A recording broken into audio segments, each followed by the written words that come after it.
নমস্কার, দেখছেন কলকাতা টিভি। আপনাদের সঙ্গে রয়েছি আমি ঋষিকেশ। শুরু করছি সংবাদ সারাদিন। কয়লা পাচার কাণ্ডের জালে ইসিএল কর্তা ও সিভিল কন্ট্রাক্টর এই দুজনকে গ্রেপ্তার করেছে সিবিআই। রাতে নিজাম প্যালেসে গ্রেপ্তার করা হয়। 4 দিনের সিবিআই হেফাজতের নির্দেশ।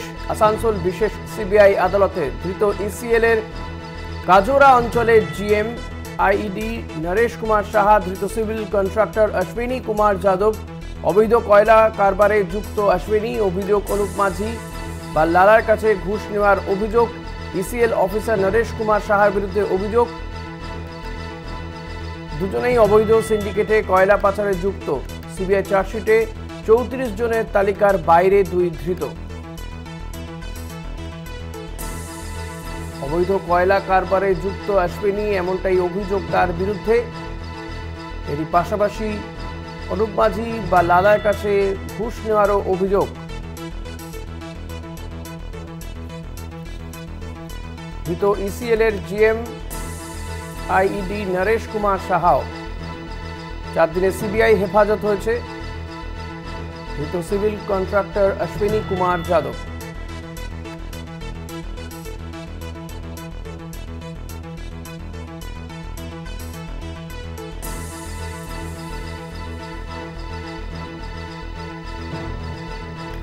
পবিত্র বন্দ্যোপাধ্যায় রয়েছেন আমার সঙ্গে, এই নিয়ে কথা বলবো। পবিত্র, যেটা জানতে চাইবো যে এই দুজন সিবিআই যে চার্জশিট দিয়েছিল তাতে তাদের নাম ছিল না, এদেরকে কোথা থেকে গ্রেপ্তার করা হয় এবং সিবিআই মূলত তাকে নিজেদের হেফাজতে নিয়েছে। এবার তাদের কাছ থেকে মূলত কোন কোন বিষয়গুলো জানতে চাইছে?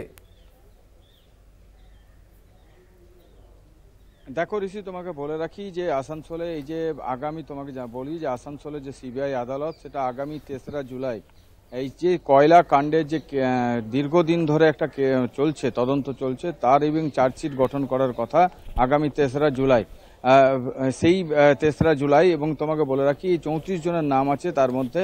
এবং তার পাশাপাশি তোমাকে এও বলে রাখি যে এই যে দুজনকে আজকে আসানসোল সিবিআই আদালতে পেশ করেছে সিবিআই আধিকারিকরা, এবং 4 দিনের রিমান্ড পেয়েছে, তারা সিবিআই হেফাজতে পেয়েছে। এবং তোমাকে বলে রাখি এই যে দুজন, সেই দুজন ওই 34 জনের মধ্যে নাম ছিল না, কিন্তু এই যে সিভিল কন্ট্রাক্টর অশ্বিনী কুমার যাদব, এই অশ্বিনী কুমার যাদব অবৈধভাবে এই যে কয়লার যে কারবার এবং এই যে লালা বা লালা ঘনিষ্ঠ রত্নেশ যাদব, এদের সঙ্গে যুক্ত ছিল এবং টাকা লেনদেন করত।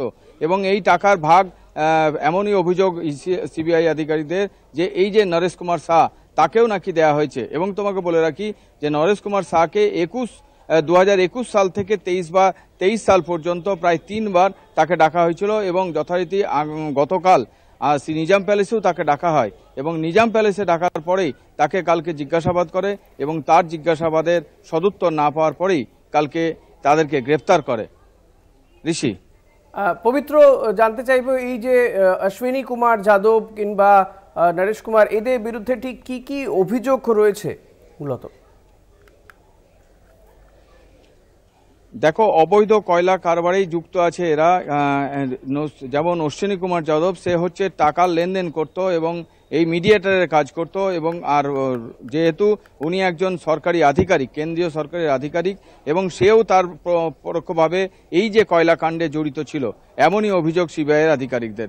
এখন তারা 4 দিন নিজেদের হেফাজতে নিয়ে আরও তদন্তে গভীরে যাবে, এবং আরও কোন কোন জায়গায় কি কি জড়িত আছে, কিভাবে সে এই যে দুজন কি কাজ করত, তারই তদন্তে তারা গভীরে যেতে পারবে।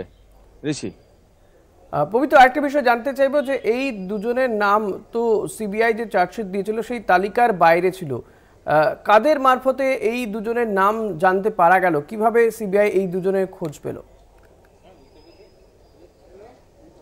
দেখো, সিবিআই নাম না দিলেও অনেক তথ্য তাদের কাছে আছে, যেটা এখনো তারা পেশ করছে না।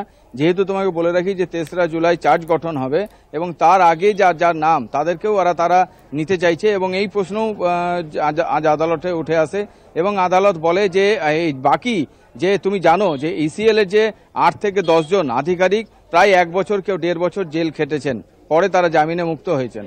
কিন্তু সিবিআই যে বিচারক, তার প্রশ্ন যে তাহলে এনারা যে দুজন বা এই যে জিএম, সেই জিএম যে দুজন, তার মধ্যে জিএম এর যে একজন যে নরেশ কুমার শাহ, এ কিভাবে জড়িত? সে কি নিজে সিন্ডিকেট চালাতো, না কিভাবে নিজে একা কিভাবে জড়িত?